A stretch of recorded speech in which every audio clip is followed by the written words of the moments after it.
जय विजय एवरीवन।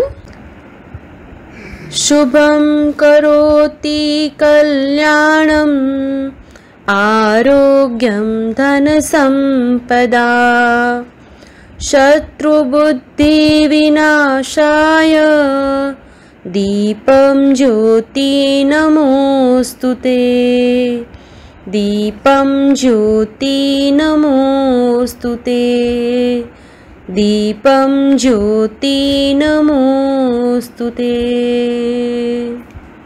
इस श्लोक का अर्थ है, जो शुभ करता है, कल्याण करता है, आरोग्य रखता है, धन संपदा करता है और शत्रु बुद्धि का विनाश करता है, ऐसे दीप यानी दीपक की रोशनी को मैं नमन करता हूँ। Hello everyone. चलिए, in the previous video we have already started our third chapter, that is Coming of the British and Revolt of 1857. In that we have already discussed about the coming of the British. That means कि British जो थे वो India में कब आए. They came to India in 1600 CE, Common Era. 1600 Common Era या 1600 AD you can also say. में वो इंडिया में आए as a merchants, as traders. They came to India. Slowly they started controlling India. First of all, they controlled the Bengal with the Battle of Plassey and Battle of Buxar. After winning the Battle of Buxar, the Bengal was totally under the control of Britishers. So now after that they have started many new policies such as divide and rule. तो उनकी ऐसी policy थी जो उन्होंने starting से लेके and तक उनकी कंटिन्यू थी. They never end up with that policy. Apart from that they have started that doctrine of lapse, which was started by Lord Dalhousie. Yes, Lord Dalhousie ने स्टार्ट की थी doctrine of lapse. Another policy was subsidiary alliance, which was started by Lord Richard Wellesley. So ये उनकी कुछ policies थी जो उन्होंने Indians के अगेंस्ट स्टार्ट की थी to capture the more part of India. India को ज़्यादा से ज़्यादा कनकर करने के लिए, अपने कंट्रोल में करने के लिए जो उन्होंने स्टार्ट की थी, ये उनकी कुछ policies थी. Now in this video we will discuss about how they exploit the Indians and how the revolt of 1857 was started and ended. We will do it in very short. Okay, so our next topic is exploitation of Indians by the British. As we have already discussed that after the Battle of Plassey and Battle of Buxar, Bengal was now totally under the control of Britishers. Bengal पूरी तरह से Britishers के control में आ गया था. उसके बाद उन्होंने सब्सिडरी अलायंस की हेल्प से काफ़ी सारे रूलर्स को अपने अंडर कर लिया था. And with the help of doctrine of lapse they occupied many small kingdoms of India.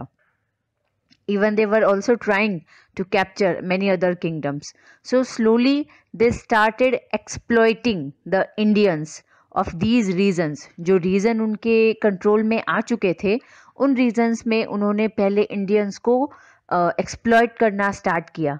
They started it with farmers. सबसे पहले उन्होंने शुरुआत फार्मर्स से की. They were exploiting everyone but more farmers than others.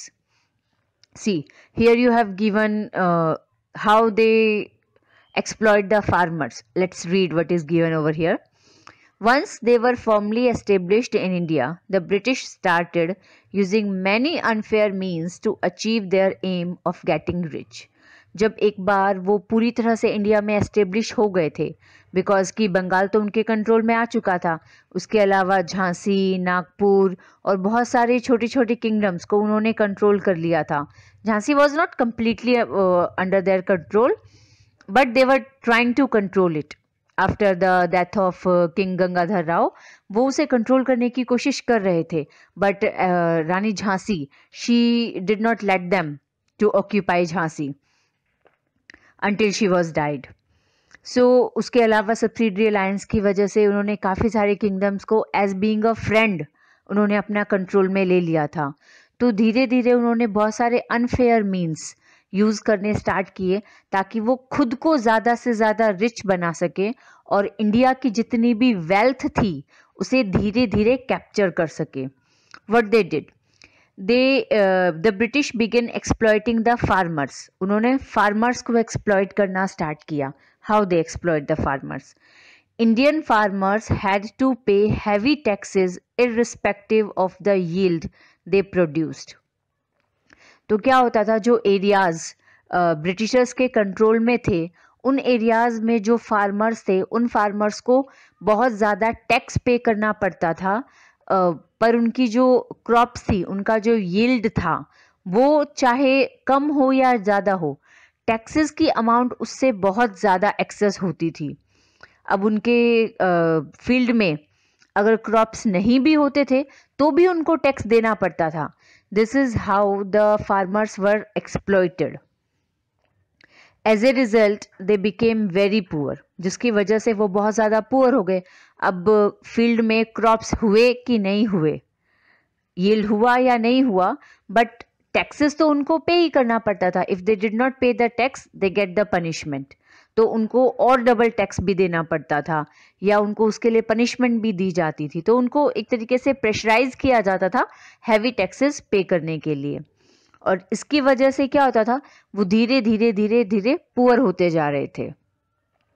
Similarly the weavers were forced to sell the cloth they produced at very low prices. जो weavers होते थे, जो क्लोथ्स को बनाते थे, तो यार्न से क्लोथ्स बनाते थे, तो उन वीवर्स को भी प्रेशराइज किया जाता था कि वो अपना सारा का सारा क्लोथ सिर्फ और सिर्फ ब्रिटिश ट्रेडर्स को ही सेल करें.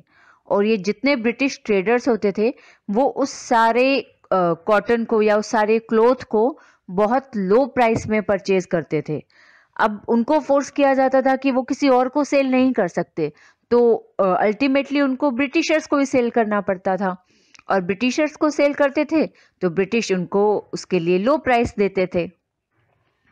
The Indian cotton industry was also a victim of British greed. जो इंडिया की कॉटन इंडस्ट्री है, because India is a very good producer of cotton. India में कॉटन का प्रोड्यूस बहुत ज़्यादा होता है, प्रोडक्शन बहुत ज़्यादा होता है. तो उस टाइम पे जो ब्रिटेन था वहाँ पे बहुत सारी कॉटन की मिल्स थी, बट वहाँ पर कॉटन ग्रो नहीं होता था because of the cold climatic condition. वहाँ की ठंडी क्लाइमेटिक कंडीशंस की वजह से वहाँ पे कॉटन ग्रो नहीं होता था. बट कॉटन मिल्स थी. अब कॉटन मिल्स है, कॉटन इंडस्ट्रीज है, तो डिमांड कॉटन की है, रॉ मटेरियल चाहिए कॉटन के लिए. सो ब्रिटिशर्स क्या करते थे, इंडिया में बिकॉज कि इंडिया में बहुत अच्छा कॉटन का क्रॉप था, कॉटन का प्रोडक्शन होता था, तो वो इंडिया से जो कॉटन का रॉ मटेरियल होता था, कॉटन रॉ मटेरियल के रूप में होती थी, उसे लो प्राइस में परचेज करके ब्रिटेन ले जाते थे. वहाँ की इंडस्ट्रीज में उस कॉटन से क्लोथ्स बनाए जाते थे और वही जब फिनिश्ड प्रोडक्ट कॉटन क्लोथ्स वापस इंडिया में लाकर सेल किए जाते थे, but at a very high rate. तो it was a double exploitation of Indians, farmers का भी और अदर्स का भी. ये एक तरीके से इंडियंस का डबल एक्सप्लॉयटेशन था. पहला, इंडिया का ही रॉ मटेरियल था जिसे लो प्राइस पर खरीदा गया, और उस रॉ मटेरियल से जो फिनिश्ड गुड्स बनाए गए उसे इंडिया में ही सेल किया जाता था, but at A high price. तो दोनों ही कंडीशन में इंडियंस का जो है वो एक्सप्लॉयटेशन किया जाता था.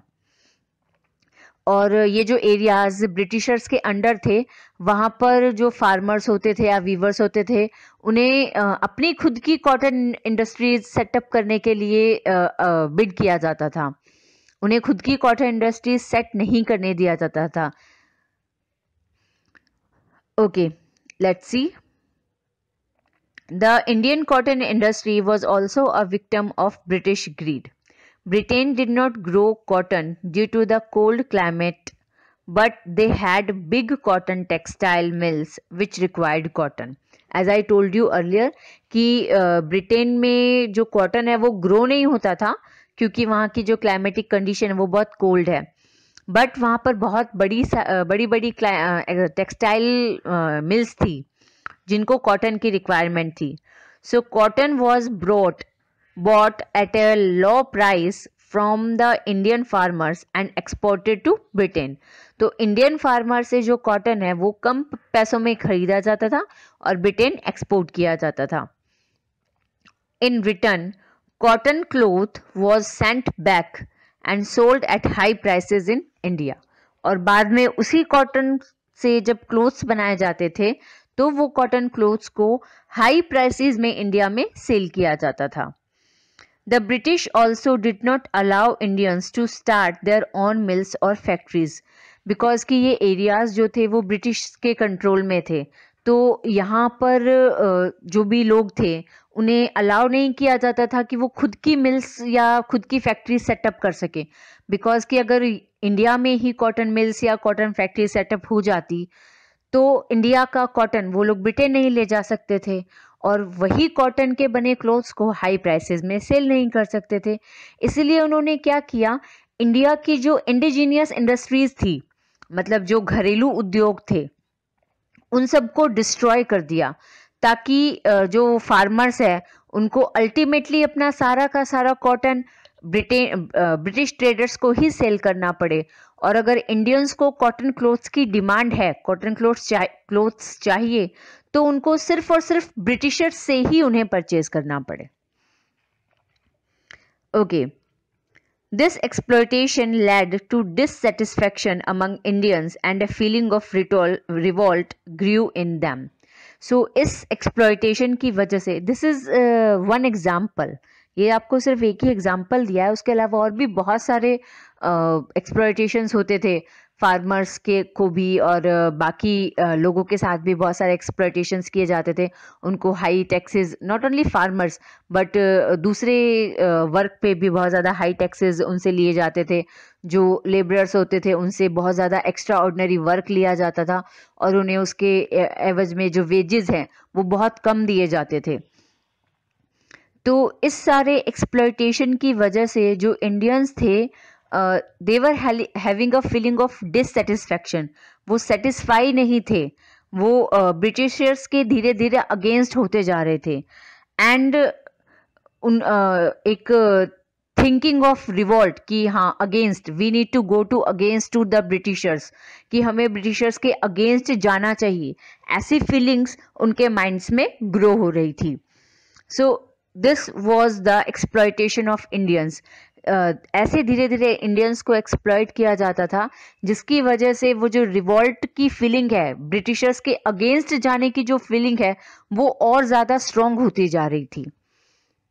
Then revolt against the British.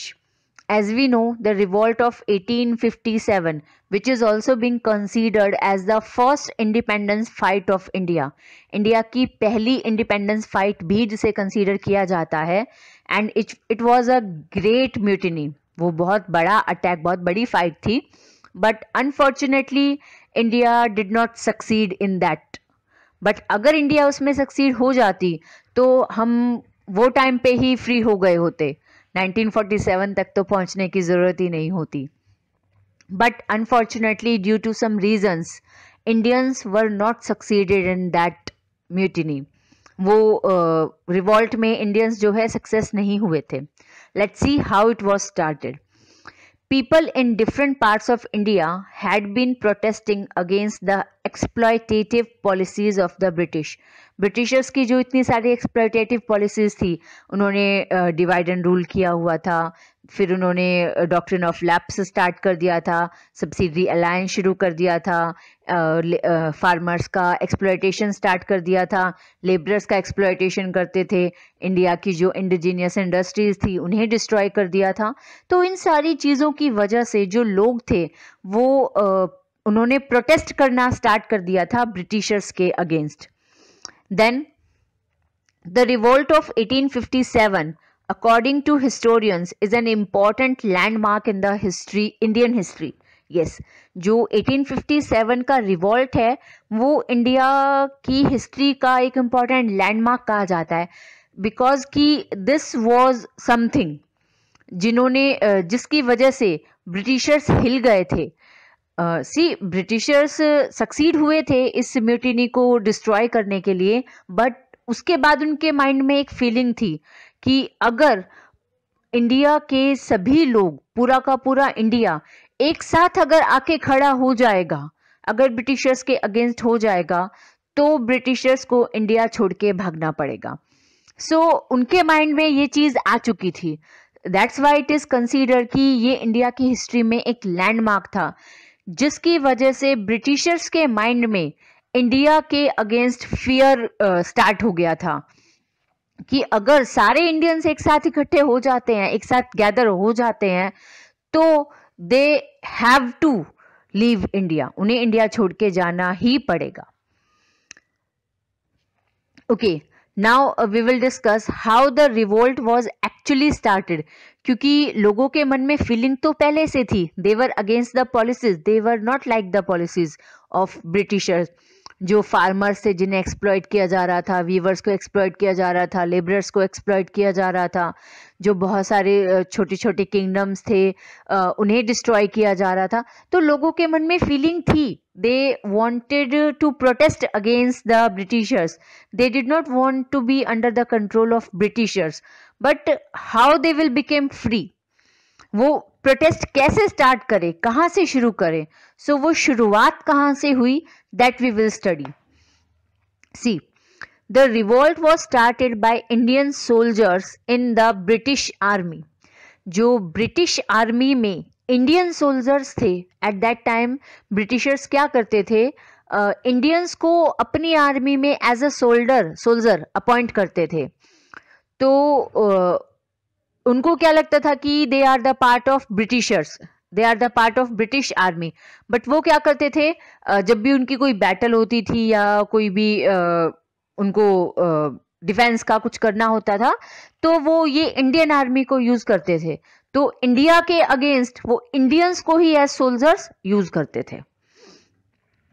So the reason of the revolt was the introduction of Enfield rifle. Yes, in actually 1856, you have given info pebble also.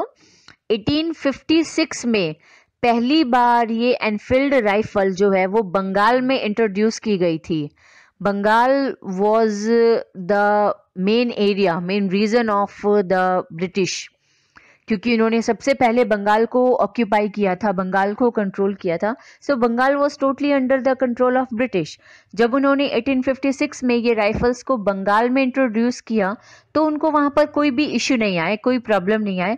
So what they did, उन्होंने country के दूसरे areas में भी ये Enfield rifles को introduce किया।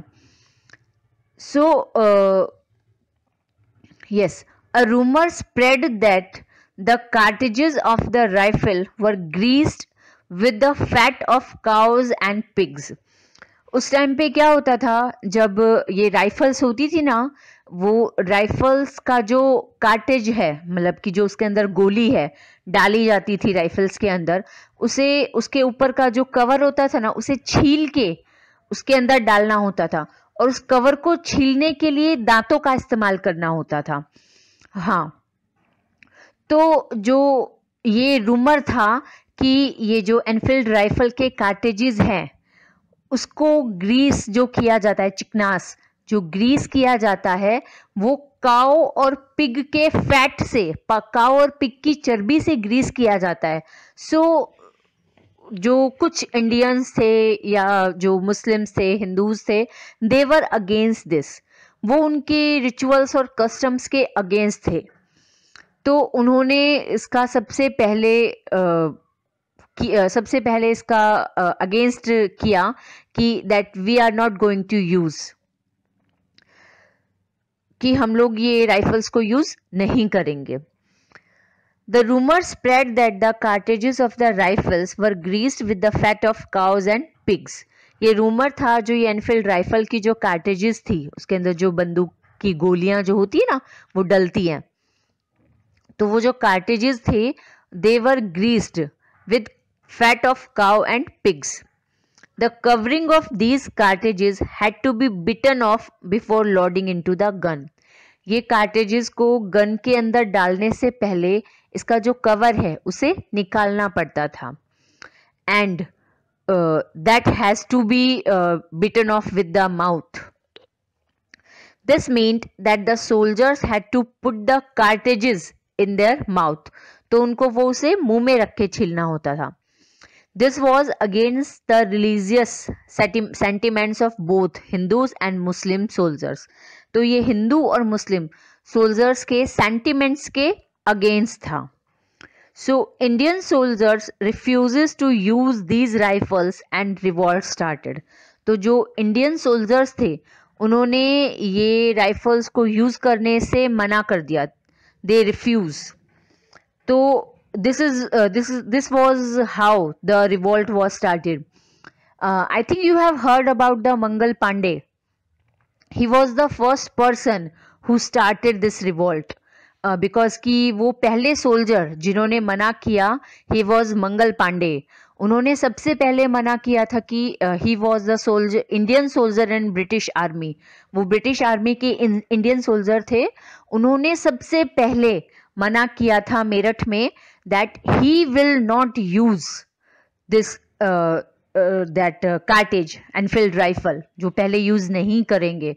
And after him there were many soldiers who were with him, जिन्होंने उनके साथ उनका साथ दिया और ये रिवोल्ट स्टार्ट हुआ. The revolt of 1857 which began at Meerut. I told you in Meerut, first of all it was Mangal Pandey who started. सबसे पहले मंगल पांडे थे जिन्होंने ये स्टार्ट किया था मेरठ में. उसके बाद धीरे धीरे not only Meerut, in northern and central India में ये पूरा का पूरा फैल गया. बहुत सारे soldiers, not only soldiers but non soldiers, जो फार्मर्स थे, जो लेबरर्स थे, जो वीवर्स थे या अदर इंडियंस थे जिनको एक्सप्लॉइट किया गया था थ्रू द ब्रिटिशर्स. सो वो सब ने ये म्यूटिनी को ज्वाइन कर लिया धीरे धीरे, because they all were having the feeling to protest against the Britishers, but they were not having chance. उनके मन में फीलिंग तो थी कि उनको ब्रिटिशर्स के अगेंस्ट रिवॉल्ट करना है, they want to protest against the British, but they don't get any way. So this was the way. ये वो वे बना जिसके थ्रू लोगों का जो गुस्सा था, जो एंगर था, वो बाहर आया. एंड स्लोली मेरठ से स्टार्ट होके ये पूरे नॉर्दर्न और सेंट्रल इंडिया में फैल गया. पूरा के लगभग पूरा नॉर्दर्न और सेंट्रल इंडिया था वो ब्रिटिशर्स के अगेंस्ट खड़ा हो गया. ऑलमोस्ट जो स्टूडेंट्स थे उन्होंने अपने स्कूल्स कॉलेजेस छोड़ दिए, उनका बॉयकॉट करना स्टार्ट कर दिया. जो ब्रिटिश प्रोडक्ट्स थे उनको यूज़ करना बंद कर दिया. And this is how they get up against the Britishers. So वो ब्रिटिशर्स के अगेंस्ट खड़े हो गए. It was joined by farmers, craft persons and the other sections of the Indian society. Not only soldiers, farmers थे, craft persons थे, weavers थे, labourers थे, या जो अदर सोसाइटीज थी उन्होंने भी धीरे धीरे इसे ज्वाइन किया. Indian soldiers overthrew their superiors and marched to Delhi to crown Bahadur Shah Zafar, the last Mughal emperor, as their king. As because at that time India was under the control of Mughals. India में Mughals का control था, पूरा का पूरा Mughals का शासन था. तो इंडियन सोल्जर्स ने क्या किया, उनके जो सुपीरियर्स, उनके जो कमांडर्स थे, उन्होंने उनकी कमांड्स को एक्सेप्ट करने से मना कर दिया. And they move towards Delhi because Delhi was the capital city of the Mughals. So they move towards Delhi to crown Bahadur Shah Zafar. Bahadur Shah Zafar was the last Mughal emperor. वो लास्ट मुगल एम्परर थे. So they consider Bahadur Shah Zafar as their king and they denied to take any command from the Britishers. उन्होंने deny किया कि वो Britisher से कोई command नहीं लेंगे. And they declare Bahadur Shah Zafar as their king. Indian rulers such as Rani Lakshmibai of Jhansi, Nana Sahib, Tatya Tope, Kunwar Singh joined the rebels. So इस mutiny को एज बिकॉज बहुत सारे जो हमारे थे फ्रीडम फाइटर्स थे जिन्होंने ये म्यूटिनी को ज्वाइन किया. Rani Lakshmibai, Nana Sahib, Tanta Tope, Kunwar Singh. Apart from that, many others were there जिन्होंने ये म्यूटिनी को ज्वाइन किया. Rani Lakshmibai was martyred and Nana Sahib continued the battle. You all have heard about Rani Lakshmibai. She was died in the battlefield, and till her last breath she was fighting against the Britishers. अपनी last breathe तक वो Britishers के against fight कर रही थी. But after her death Britishers tried to control Jhansi, and then Nana Sahib, who was like her brother. So Nana Sahib, उन्होंने ये battle, ये म्यूटिनी को कंटिन्यू किया after Rani Lakshmi Bai. The revolt continued. See, you have given the picture of Bahadur Shah Zafar.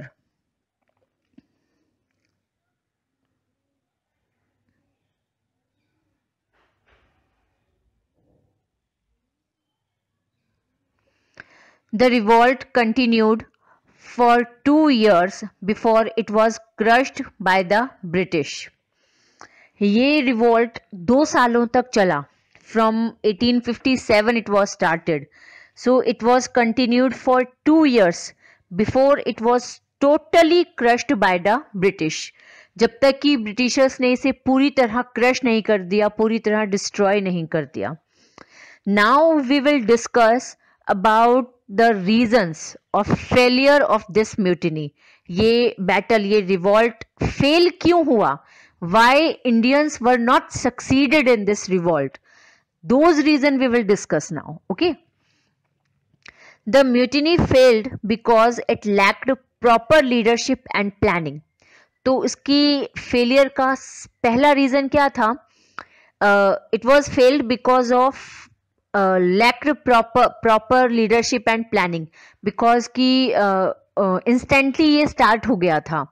इसके लिए कोई proper planning नहीं की गई थी, कोई proper leadership नहीं थे, तो जिसकी वजह से ये म्यूटिनी जो है वो क्रश हो गई या डिस्ट्रॉय हो गई.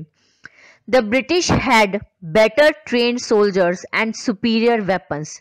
सेकेंड रीजन क्या था? ब्रिटिशर्स के पास जो सोल्जर्स थे वो इंडियन सोल्जर्स से ज्यादा ट्रेंड थे और उनके वेपन्स भी इंडियन से ज्यादा सुपीरियर थे. एज बिकॉज की म्यूटिनी में सोल्जर्स भी थे, बट सिर्फ सोल्जर्स नहीं थे, सोल्जर्स के अलावा फार्मर्स भी थे, क्राफ्ट पर्सन्स थे, वीवर्स थे, लेबरर्स थे, अदर सोसाइटीज थी या नॉर्मल पीपल्स ने भी ये म्यूटिनी लड़ी थी. तो जो ब्रिटिशर्स थे उनके तो सिर्फ सोल्जर्स थे, उनके थोड़ी ना कंट्री पीपल यहाँ पे लड़ने के लिए आए थे. तो उनके सोल्जर्स थे वो ज्यादा ट्रेंड थे और उनके वेपन्स भी सुपीरियर थे. So this was the second reason. Third reason, some Indian rulers helped the British. Okay, the main reason of the failure of India was that the few Indian rulers helped the British. सबसे बड़ा reason, ठीक है planning कम थी, leadership अच्छा नहीं था, या हम इंडियंस के पास सुपीरियर ट्रेंड दैट कमांडर्स नहीं थे, सोल्जर्स नहीं थे, या अच्छे वेपन्स नहीं थे, फिर भी India can win. But the main reason of the unsuccess of India was that a few Indian rulers, they helped the Britishers. कुछ इंडियन रूलर्स थे जिन्होंने ब्रिटिशर्स को हेल्प की अगेंस्ट द इंडियंस. खुद इंडियंस होके उन्होंने इंडिया के against help की, और ये इंडिया की डिफीटिंग का सबसे बड़ा रीजन था. If it was not there ना, India wins that time. India won that time during the revolt of 1857. Chaliye, next. Bahadur Shah Zafar was arrested and exiled to Burma, which is now known as Myanmar, where he breathed his last. Bahadur Shah Zafar who was the last Mughal ruler and who was crowned as the king of India. So after this mutiny, he was captured, he was arrested, and he was exiled to Burma. उन्हें India से दूर, the neighboring country of India, Burma, which is now known as Myanmar, वहाँ पर भेज दिया गया, where he breathed his last, and where अपनी आखिरी सांस तक वो वहीं पर रहे. And his 2 sons were killed. उनके 2 बेटे थे जिन्हें मार दिया गया. And this becomes the end of Mughal Empire. This was how the Mughal Empire was end.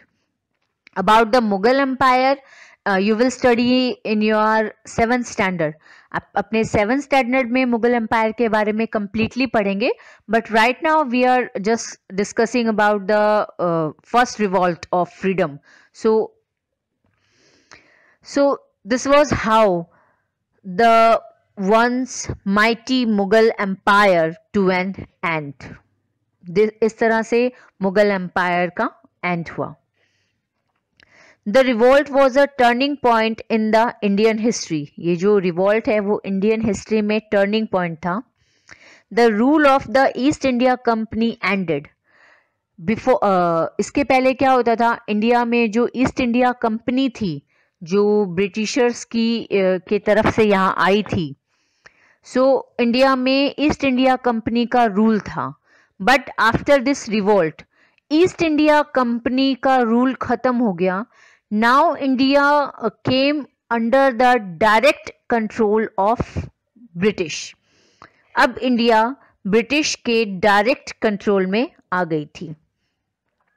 After the revolt Indians realized that if the whole of India had been united the British would have never succeeded. ये revolt के finish हो जाने के बाद Indians को ये realise हुआ कि अगर पूरा का पूरा इंडिया एक साथ खड़ा हो जाता तो ब्रिटिश कभी भी सक्सेस नहीं हो पाते. And that is true. In 1947 we get freedom. हमें फ्रीडम मिली. But how? Because at that time the whole India was against the British, so we get the freedom. But अगर यही चीज़ 1857 के रिवॉल्ट के टाइम होती, ज़्यादातर ये नॉर्थ इंडिया और सेंट्रल इंडिया में ही ये रिवॉल्ट हुआ. ईस्टर्न पार्ट और सदर्न पार्ट में इसका बहुत कम पार्ट था. बट अगर पूरा इंडिया एक साथ खड़ा हो जाता, so British were not able to succeed India. Britishers बिल्कुल भी नहीं इंडिया को सक्सीड कर पाते. They have to be back out from India. उन्हें इंडिया से जाना ही पड़ता. But what we can say, चलिए, in this video we have discussed how the britishers exploit the Indians, कि इंडियंस को कैसे एक्सप्लॉइट किया जाता था.